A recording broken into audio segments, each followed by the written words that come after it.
Let me get in position. All right, my name is Carl Bird, DJ Mr. Bird from the Worldwide Fleet DJs and the Codex Pride podcast. How many of y'all want to hear some voice actors today? Yeah, I love the energy. So how about we just get this show on the road, right? Yeah. All right, first up, how many millennials are here? What are millennials? First of all, I'm a millennial, So, how many of y'all are familiar with the show, Courage the Cowardly Dog? Stupid dog! Well, we just happen to have Mr. Marty Grabstein. Mr. Marty Grabstein, everybody.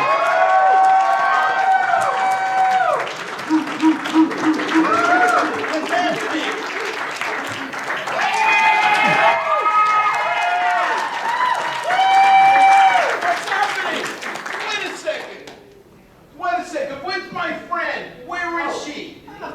What are you doing? Wait, come on! This is the person! This is Veronica Murphy! She's working with me! Get some noise, make some noise for Veronica, y'all. You can sit wherever you would like, Even sir. though I know you and I think you're a nice guy, I'm not complaining and I'm not trying to be away from you, but I like being on the answer and make a clean exit! I am. All right. All right. Next up. Now this is another one for my fellow millennials. Daria? Where the Daria fans at? Okay. Where the Casey Jones fans at? Now for all my Pokemon, I see Pokemon right there. Where's all the Gengar fans at? Ladies and gentlemen, put your hands together and show your love for Mr. Marc Thompson.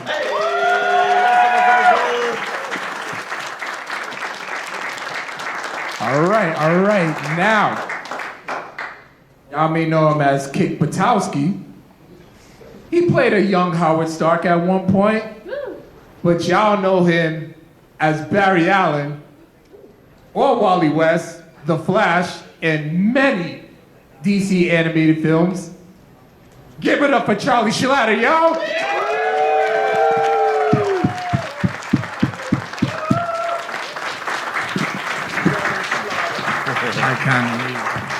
All right. Handsome crowd. Absolutely. Give another hand for yourselves, right? That's it? Only the three rules? Apparently so. All right. We don't need more. We don't need no sticky voice actors. No. Oh man, welcome to Rhode Island Comic Con. I hope you guys are enjoying yourselves. We know this crowd definitely is. So let's start off with some general questions. When did you all first get into voice acting? Anybody? Whoever wants to talk first. Should we The go in real age voice order? actor, the one that to speak first. Who, me? You want me?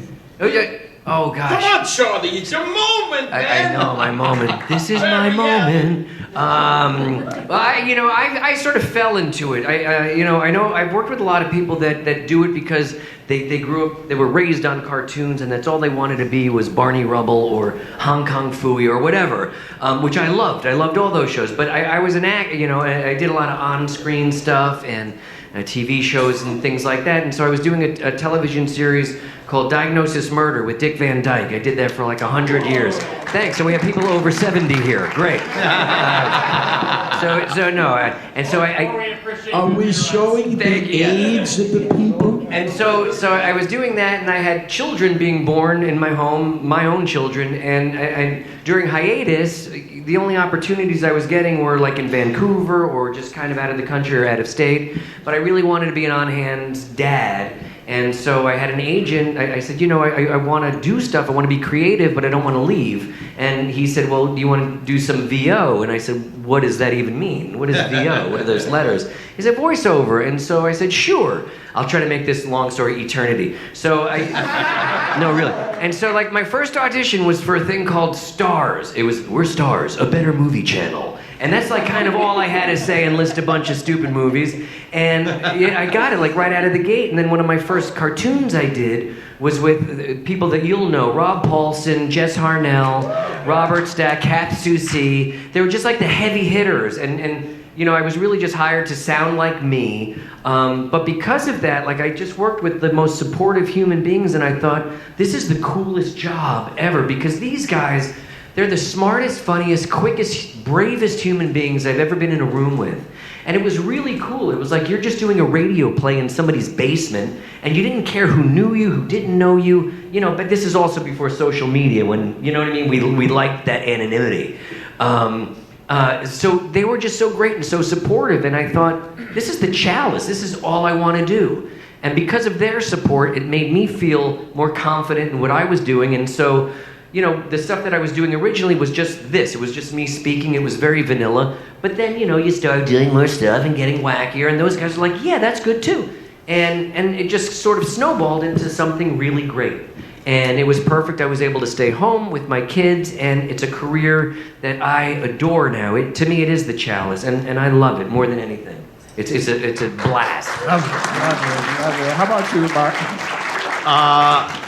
I also kind of fell into it. I was studying acting in college, and then I just randomly saw a posting on a cork board, because this was before the internet in the olden days. And it was literally just like, if you want to audition for this cartoon, call this phone number and leave a weird voice on an answering machine. What? So I just like, okay. So it was a cartoon about vampires, so I think I was like, hello, I'd like to be on your cartoon.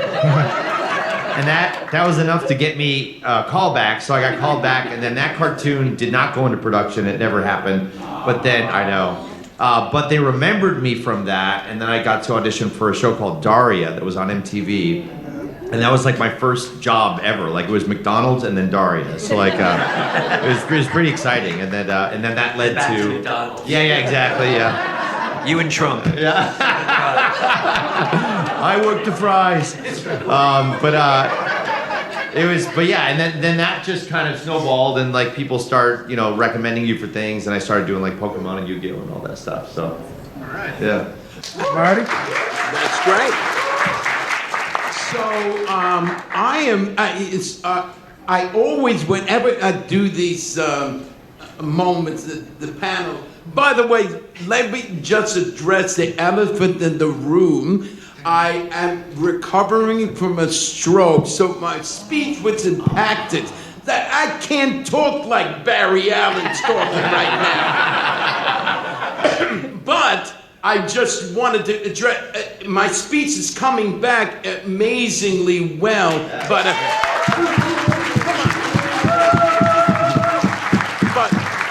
anyway, regarding, you know, the voiceover thing, I'm always amazed when I put with a voiceover panel with actual guys that make, ladies, that make their living off of voiceovers. I actually, Courage the Cowardly Dog, it's more an anomaly for me, actually. Mostly on camera doing national TV spots, character work, independent films, theater, comedy, all of that wonderful journeyman acting thing. But God bless Courage the Cowardly Dog.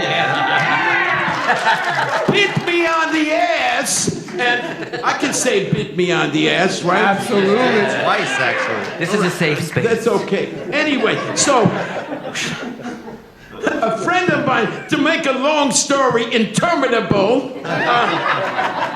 Anyway, a friend of mine approached me in 1998. She said, I haven't spoken to her for like maybe 5 years. What a friend, right? But anyway, so she called me up. She said, Marty, I noticed that I read a review of your comedy duo, Lab Rats. It was in the Time Out New York. It was on the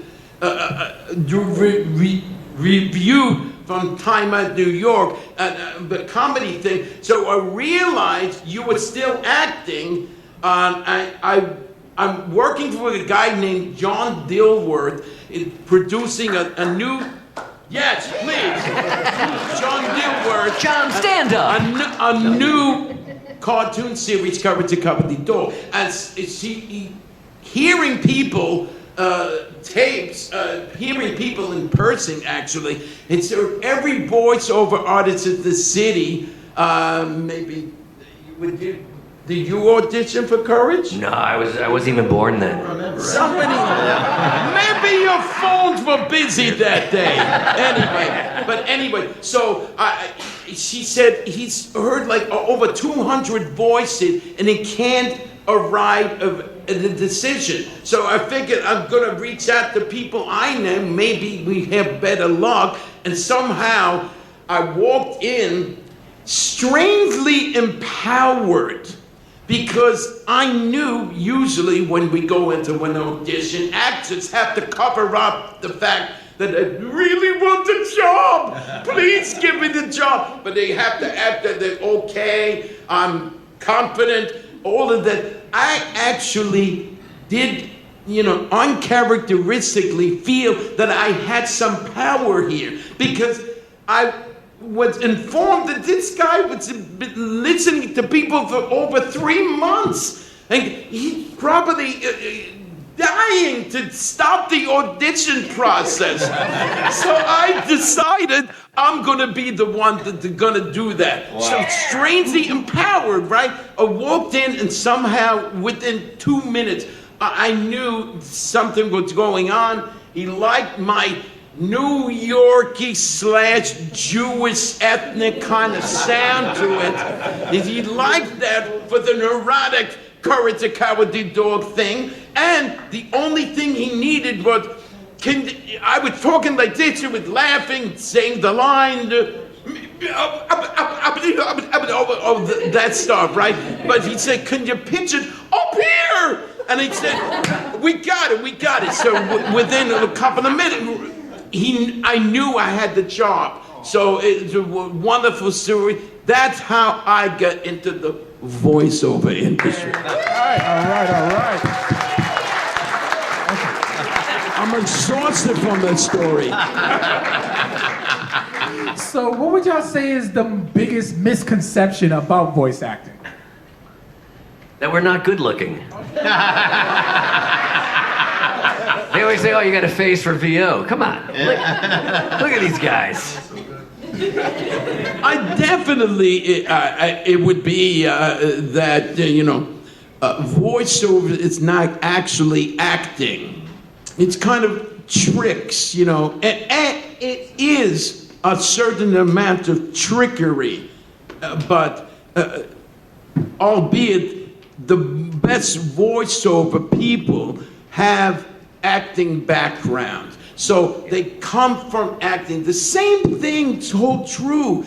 Somehow, even if you're doing, some weird little rodent or something, some crazy cartoon character, you hope for some element of truth inside of it.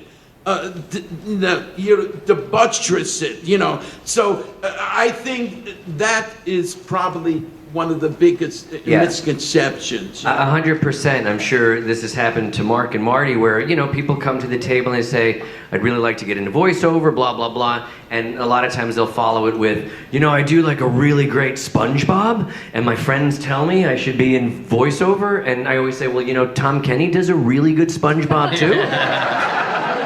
So right now, that's stay in your lane. But it's like you said, you have to be an actor first, and it is. It's not just people who make the fart noises or whatever, or impersonations. You do, because even when you're doing commercial copy, you kind of have to act that as well. You have to have an emotional attachment to whatever it is you're doing.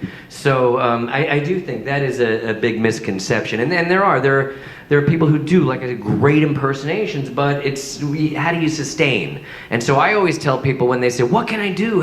And I say, get involved in community theater. Do something. Are you in school? Take an acting class. Be in a play. I said that too. Yeah. I said the same thing. Because it's always fun. You can always tell when we're in a session, who's an influencer and who's an actor. And because these days they do. They'll say, okay, how many followers does she have? Or, you know, and well, how many times has she done a play? How many times has he been in a film or what? That's what should matter. Because I don't think you guys watch anything we do based on how many followers we have. Right? Right. And there used to be an old saying, it's like TV doesn't need stars.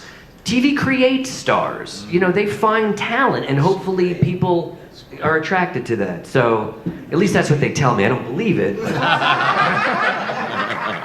So I would like to do something a little fun.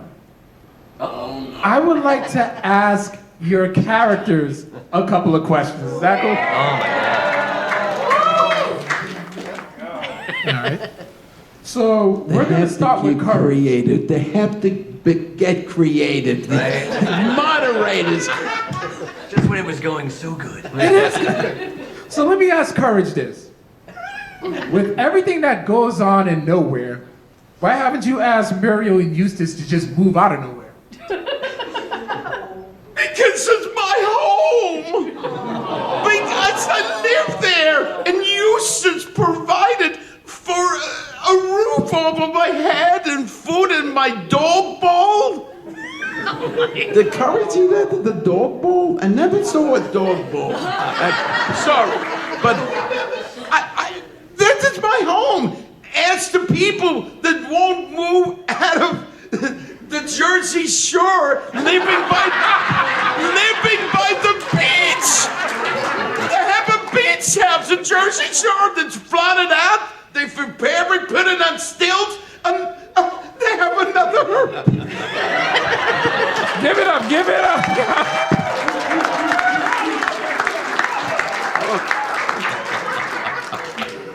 Okay, Flash. Oh no, I hate Flash. No, that's not true. Here's the thing. So many people, they'll say, hey Charlie, can you do Flash? And I go, you know what, I'm talking to you right now. This is pretty much Flash. Because, you know, Flash is the script. Flash is, you know, maybe it's just, it's me speaking, but just a little bit faster and cooler. You know, but that's it. You know, and I love that because it's an easy job. You just go and you read this stuff, but to have that voice, to have that guy, that's always the best. That's why I like being like the honey nut bee. I like to fly around and just say, be happy, be healthy. And you can be something a little different. Or Are you buying time, mister? He had a question for you. I want to hear the question. I'm being so political. I know. That was very good. But I do want to ask the Flash this. Okay, ask the Flash anything. If you can, since you can run so fast and go through time, if you can run through time with your personal agenda, Oh my God. what time period would you go to? Personal agenda? I don't know, I'd possibly go back to 1966 when it all happened, my friend.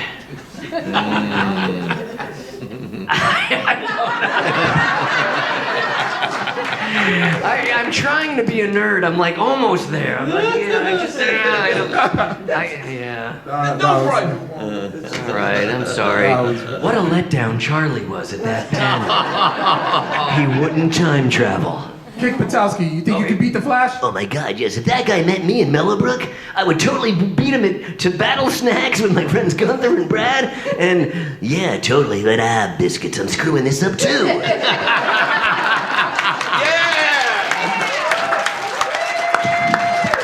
You kicked ass there, Charlie.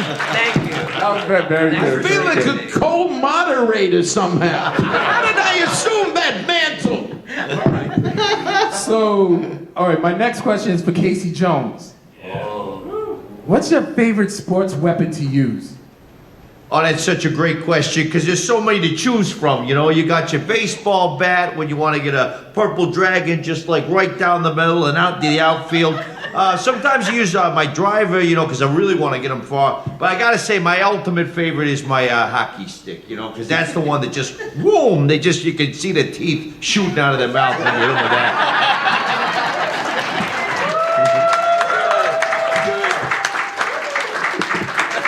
Gengar, can you beat Pikachu?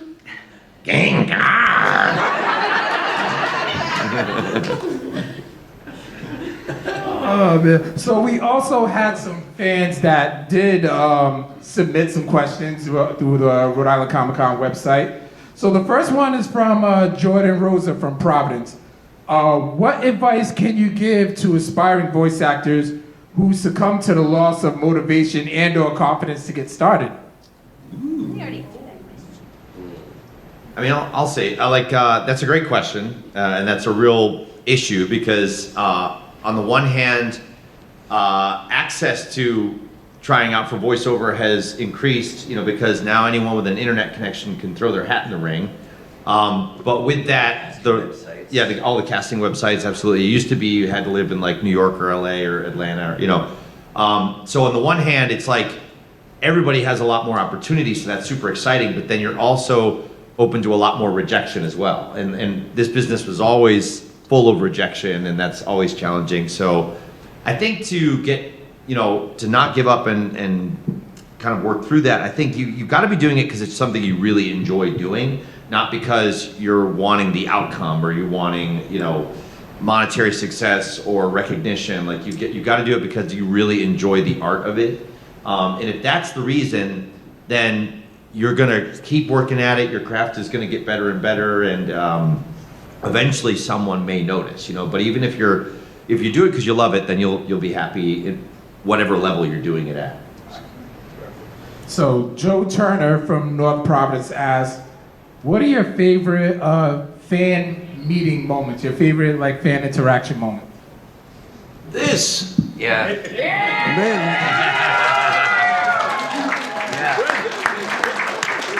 Let's answer that quickly, Yeah, right? Because this is the best thing. People are right here, people come to our booth, the getting autographs and all of that stuff. Those are short things. People here, we get to make eye contact with you for a relaxed amount of time, you get to express yourself, So, yeah. And so many times when we do record, a lot of the process is you're doing it alone, in a studio with just you and the director or whatever. Sometimes you're lucky enough to have a few fellow actors with you and you bounce off each other, and that's really wonderful. But again, it's a vacuum, so we record in a vacuum.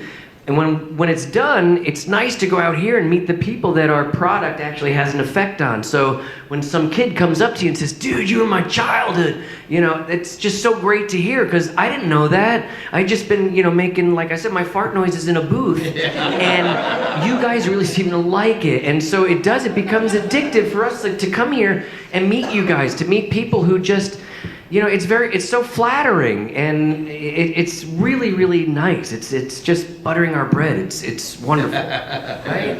Yeah, it's amazing. I mean, I've had several, but one that sticks out is I do a bunch of audiobooks. I do a bunch of Star Wars audiobooks, and at one convention, a man came up to me with an American flag, and he said that this flag was flying over the base in Kabul in Afghanistan, and when I would come back from going on my missions, I would listen to your audiobooks to help me decompress and not give into the PTSD from going around and I wanted you to have this flag because it was flying in the base that I was listening to your audiobooks in. So that was incredibly moving and powerful, So you don't think about that when you're just going, No, you never know how important this is until someone comes to you and says, I used to watch that show with my mom as she was dying from cancer, and we would look forward to Sunday nights every night because of you. And so, you're just a part of that. You're part of a healing process. You're a part of joy. And, the reason why any actor does this is for connections, to connect to people. And that's all we want to do in life, I think, is just have connections with people and build bridges and just share kindness. And it's one of the greatest gifts that we have, I think, is to accept that, just accept that love from everybody. What a blessing. Give it up. All right. So, Harmony Rose, very nice name, from Coventry, asks, how do I get started, and how can I tell what will be a real job or a scam? If there's no money, it's obviously a scam. You need to take off your shirt for this VO. That's the first sign. But there are, have you guys run into, there haven't been many scams, you'll know union stuff, none of that's really a scam.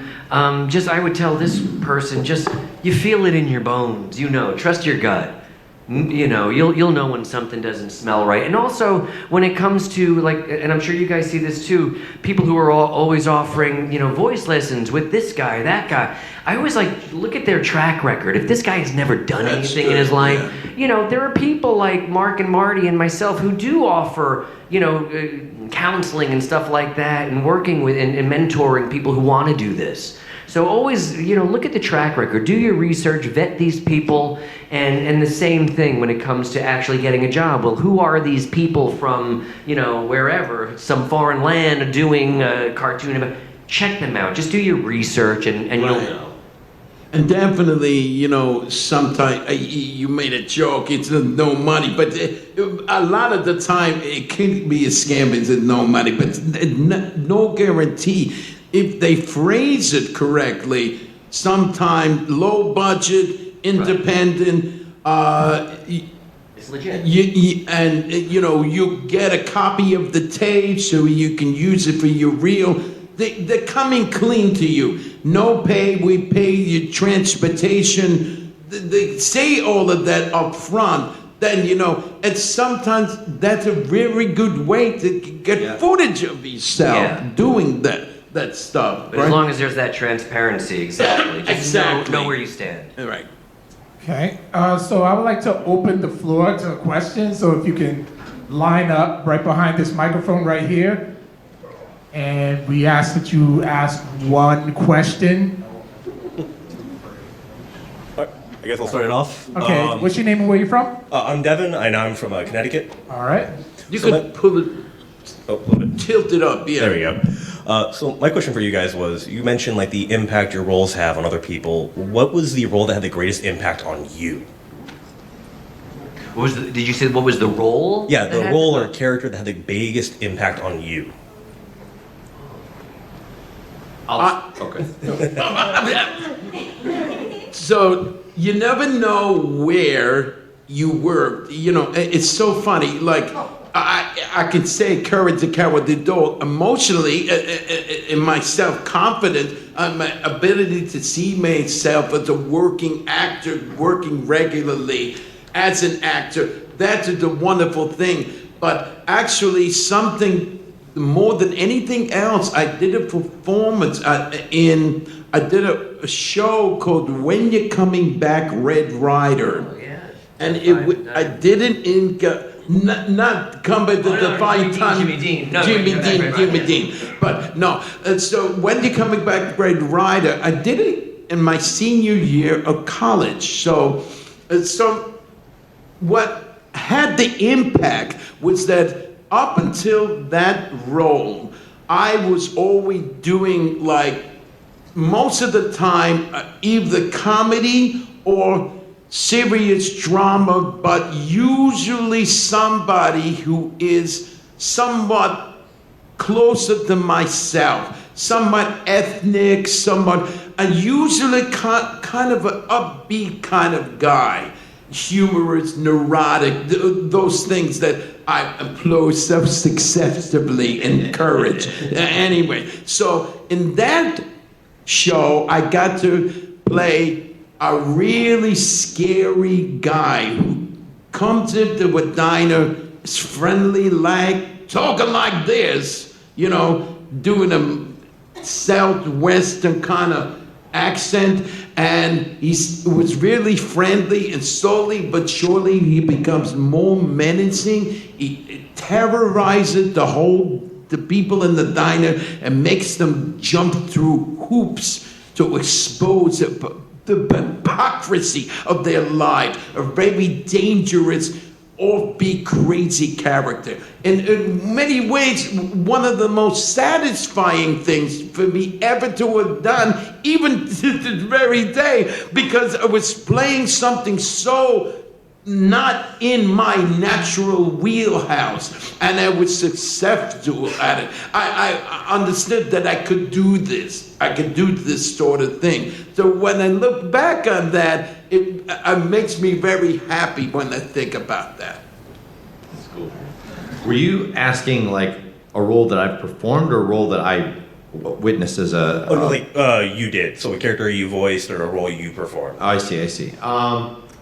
I guess like I'll cheat and say two. The Star Wars audiobooks had a profound effect on me because I was a big Star Wars fan growing up, so I was hugely excited to get those.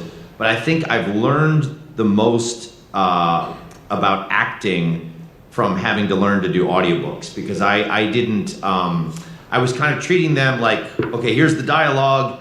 And here's a bunch of boring stuff about, the prose and the exposition. And the director had to stop me, and he was like, the character voices you're doing are interesting, but when you're narrating the rest of the story, it's really falling flat. It's super boring. So you've got to find a way to do this. So he really taught me a lot in that. And so I really been. And then Pokemon is just weird because it's like, I do like, 50 some odd of these creatures, and they literally just say their name. So it's so odd to me to be known for saying one word over and over and over again. And it's just, so it's like a weird, like humbling thing. It's like, so yeah, it's very weird. Yeah. I'll just make this. I love doing the characters that can sort of be cathartic in a way. Like right now, I do this little character on. It's called Big Nate, which was a Nickelodeon show, and I play this little redheaded boy named Chad, who is probably he's got a lot of problems, and he's a nerdy kid, and anyway, there's a lot of things that he does as this middle school student that I was probably like as a middle school student. And now to step back from it and to bring that back, it just kind of makes you come to terms with things. Like, oh my God, I was that same boy, or, so things like that. I do like when I find myself in a character, whether how strange it is, whether it is a Pokemon or, a flying bee or whatever. Because I do think as actors, we always try to put, whether it is a one word, whatever, we always try to put some of ourself in it. And someone once told me, like, you as a human being are more interesting than any character that could ever be written. So why not contribute that to whatever role you're doing? Why not put a little, because no one else is like you. You're a fingerprint. We all are completely separate. That's what's great about voices, too. No two voices are exactly the same. And so why not? Just because you've got one thing that's different than everybody. Put that in everything you do. Give it a little flavor of that. That's your spice. I don't know what I'm talking about. That's awesome. I've never done this crap.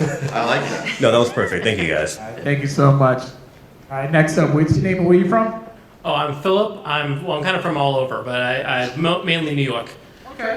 But the accent doesn't always come out. Can I ask two questions? One specifically for our man Courage here, and just one? Okay. All right, so I'm going to ask that one then. Make that harder and it'll work. That's true. So what was it like doing that movie with the Scooby-Doo gang, and how the heck did that movie come about? All right, so first of all, it was wonderful doing with the Scooby-Doo gang, though I didn't meet any of them when I recorded it. As Charlie said, we are alone in the booth. So I came in and recorded my stuff, and they came in at different times. So I didn't. But I did get to meet at Rhode Island Comic-Con, I guess 3 years ago, I got to meet Matthew Lillard. That's one of the tough ones for me. Matthew Lillard. Too many L's. Good. Anyway, I crashed his line, and I told him who I was. Oh, you were Courage? Yeah. I've been making a circus of it, what clearly I tend to do. But that was wonderful. But it didn't matter that I didn't meet them. I was so excited that I got to do this thing. Great Elia, Jeff Bregman, the list goes on. It's great voiceover people, and I knew it was so exciting that I got to do Courage again. After 20 years of a new Courage, we never got a Courage movie, but this is the closest I got to it, and I think they treated Courage very well. Personally, they plumbed my I adjusted some of the things they wrote because it didn't sound like Courage, and Courage wouldn't say that. They wanted my input. So it was so wonderful. The production team was wonderful, and I was so excited to the fact that it came out, and and it made me relevant again. All right. Thank you. Thank you. All right, what's your name? Where you from? Lindsay from Cortland, Ohio. Oh, wow. Thanks for traveling. You're welcome. Had a question about just your input on voice acting starting. Thoughts on demo importance versus having an agent when you're like starting it out? Recommendations as far as like what might be more important? Well, an agent is always the necessary evil if you want to, at a certain level of the business, you need that. It just is what it is. I work with a lot of people who have done nothing, and I always try to help them set up a little studio in their home and on the cheap. You know what I mean? We don't need a $20,000 Neumann, what's that German thing that they all use? Yeah. I don't even know what the hell that is. I literally have like a $200 microphone from 20-something years ago, and it's been on every network. Just from so who cares? But I do. I think that's. And nowadays, I think, and I don't know if you guys even have demos. I don't have a demo. I think there might be something on my agency where, who's Charlie? And they play a couple things. But new people definitely need it because the buyers don't know who you are. And I always think it's nice for that person to create something like a 90-second to 2-minute little demo of commercial stuff, you saying coming up next on Nickelodeon, and then doing your characters, and let that segue into something. Produce a nice little package that just lives on your desktop, and then, like we were talking before, there are all these websites where you don't have to be in a union, you don't have to have anything. You could just submit yourself, and they say, we need a voice that's 18 to 26, Caucasian sounding, whatever, and you could say, oh my gosh, that's me, and you submit your demo to these people. And then they could say, oh my gosh, this girl sounds nice, let's give her an audition. And that's kind of how that works. So no one should be discouraged because nowadays the talent pool is so wide, it's so spread, that I think everybody has an opportunity. And I wanted to say earlier too, it used to be, it's a very incestuous business. We've all pretty much been with each other it's you and the same 6 guys who do everything, right? But at that table where we're all working, there's always 2 empty chairs that we always welcome 2 new people. And that's what I love about this business, you know what I mean? And I've worked with blind people, I've worked with autistic people, I've worked with so many different types of actors that it's that community. It's that it's so giving. But I definitely would, for someone just starting out, you're not gonna get an agent probably without that tool in your toolbox. So unless you guys know of another way to do it. No, I mean, there are these, casting websites, and it does seem like that's the way a lot of people maybe get their feet wet and start. And so you do have to kind of feel out if it's worth the $500 or whatever it is for the annual fee to be on there, because it's a big investment. So you can try. There's some that you don't have to pay that, so you could maybe start on some of those other websites first and then move on to the other casting ones. But yeah, and I think the trick with those is you got to submit a lot and you got to submit soon. If they post it at 12, try to get an audition in at 12:05 because Quick turn. Yeah, the casting director's not going to listen to all 100 people that submit. So the sooner you can submit, the better. So. Well, I think it's very inspiring that you said that you guys welcome new people to the table, so thank you so much. Yeah, always. For that. Bring me to the table, baby. I want to sit at the table with Charlie and Marc. No more room. So thank you guys. I appreciate it. You're very Thank welcome. you. All right, next up, what's your name and where you from? Hey, how's it going? I'm Steve. No, I'm joking. My name is Chris. I'm from Coventry, Rhode Island. Big fan of you guys. I grew up watching all your shows on TV constantly. You guys, I just want to make it known, have some of the coolest cartoon intros, like music sequences of all time. Yeah. Kick Buttowski and Ninja Turtles, I listen to them still, like in the shower, everything like that. So we go. Yeah, nowadays there's like great bands out there who all want they like bid they put in their bid to say we'll do your theme song or whatever because they know the kids listen to it and it's played all the time nonstop and it's a gold mine of those guys. Yeah, I remember coming home from middle school and watching Kick Buttowski and just got me so like pumped up and wanted to try to learn how to skateboard. And then Ninja Turtles, one of my favorite cartoons of all time. Same thing with Courage. So you guys are so cool. Thank you so much for being here.